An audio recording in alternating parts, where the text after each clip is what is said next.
నాదు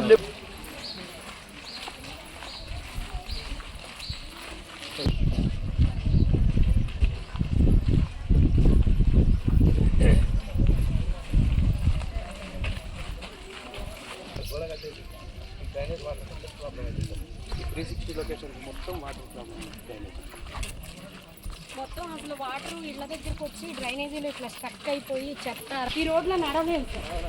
అంత చీకటిగా ఉంటుంది అనమాట. ఒక స్ట్రీట్ లైట్ లేదు. అక్కడ ఎంతో రిక్వెస్ట్ చేయంగా అక్కడొకటి పెట్టిండ్రు. ఇదిగోండి, ఇది మొత్తం ఇంకా ఒక గుబురు అనమాట. పాములు ఇక్కడిక్కడే తిరుగుతాయి. ఈ బటన్ వేసుకొని ఆ మోటార్ ద్వారా వాటర్ అంతా కూడా ఆ రోడ్డుకు కొట్టాలి. అక్కడ దారి వెళ్ళే ఫెసిలిటీ లేక అది క్లోజ్ అయిపోయింది. అక్కడ దాకా వెళ్ళిన వాటర్ కూడా బ్యాక్కి తనుకుంటాం. మొన్నటి దాకా అయితే ఇది మొత్తం ఈ మురికి నీళ్లతోటి ఇది మొత్తం ఈ ప్లేస్ మొత్తం కవర్ అయిపోయి ఉంది. చాలా ఇబ్బంది పడుతున్నాం సార్. దోమలకి అసలు చిన్నపిల్లల నుండి అనారోగ్యం. ఇప్పుడు మన రాజారాం పెట్రోల్ బంక్ అనేది నైట్ టైంలో 6, 7, 8 వరకు ఈ టైంలో కాలేజ్ పిల్లలు వస్తుంటారు, స్కూల్ పిల్లలు వస్తుంటారు. కానీ అక్కడ లైట్స్ 10 రూపాయలు 20 రూపాయల బల్బ్స్ అనేటివి వాళ్ళు అక్కడ సో చిన్న పిల్లలకి చాలా ఇబ్బంది పడుతున్నారు. సో ఈ లైట్స్ లేకపోవడం వల్ల ఎక్కడ నుంచి ఎవరు వచ్చి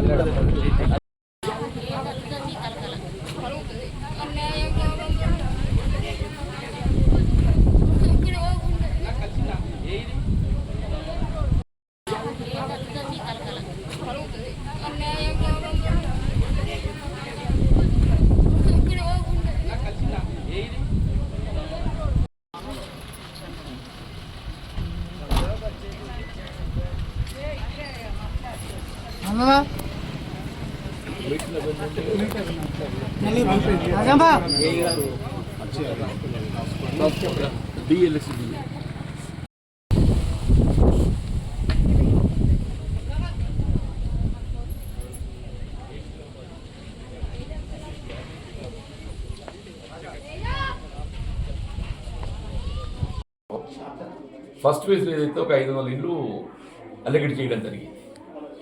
ఈ 500 హౌసింగ్ కేటాయింపు చేయడం జరిగిందో లబ్ధిదారులు దాదాపు వారందరూ కూడా ఇక్కడ నివాసితమై ఉంటారు. 500 కుటుంబాలంటే దాదాపు ఒక 1000 ఓట్ల జనాభా ఉంటుంది.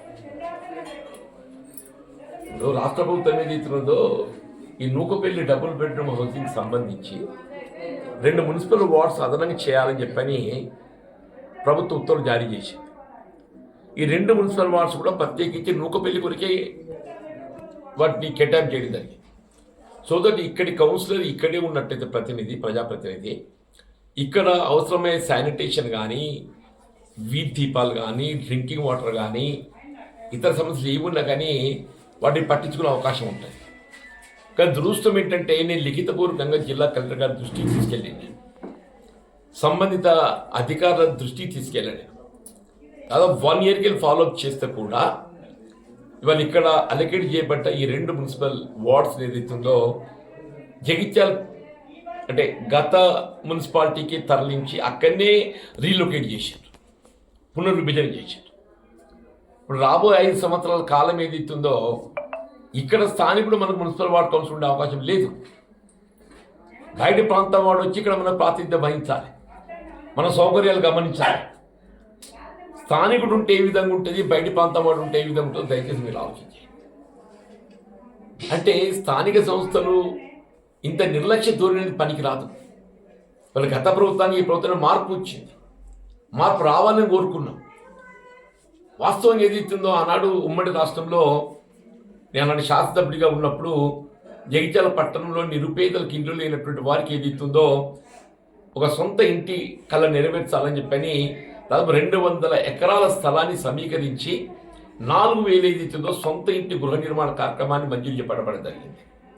సరే, తదుపరి కాలంలో నాకు అదృష్టం కలిసి రాలేదు, ఆశించిన ఫలితం పొందలేదు, ప్రభుత్వం మారింది, తెలంగాణ ప్రభుత్వం టీఆర్ఎస్ ప్రభుత్వం ఏర్పడ్డది. అయినా పర్వాలేదు, వాళ్ళు డబుల్ బెడ్రూమ్ హౌసింగ్ స్కీమ్ అని చెప్పని ఒక నూతనంగా ఒక కార్యక్రమం రూపొందించి ఏదైనా నిరుపేద వర్గాలకు ఇంటి సౌకర్యం కల్పించి చేయటం అనేది సంతోషిస్తాం. ఇది కూడా పర్లేదు, మీరు ఏదో రకంగా అందరికీ సౌకర్యం ఏర్పాటు చేస్తే వి వెల్కమ్ ఇట్. కానీ అది ఏదైతే ఇవాళ కేవలం ఒక వ్యాపార దృక్పథంతో ఇది ఒక కాంట్రాక్టర్ వ్యవస్థ మధ్య దళారీ వ్యవస్థకు లబ్ధి అనుకూర్చడానికి ఉపయోగపడుతుంది. తప్పేదైతుందో ఇటు లబ్ధిదారులకు కావాల్సిన సౌకర్యాల కల్పన అమల్లో ఏదైతుందో మరి దానికి కావాల్సినటువంటి ఒక అమలు చేపట్టకపోవడం దురదృష్టకరం అని చెప్పి అంటున్నాను. వాస్తవంగా ఈరోజు ఇక్కడ ఒక కిరాణా కొట్టు కాలిపోయిందని చెప్పి చుట్టానికి వచ్చాను నేను. ఆ కిరాణా కొట్టు కాలిపోయింది చూడడానికి వచ్చి అది 3 రోజులే కాలిపోయింది. రెవెన్యూ అధికార యంత్రాంగం దాన్ని వెంటనే 24 గంటల్లో పంచనామా చేసి ప్రభుత్వం నివేదించాలి. వాళ్ళ దృష్టి తీసుకెళ్తే వాళ్ళు దాన్ని పరిశీలించడానికి వచ్చిండ్రు.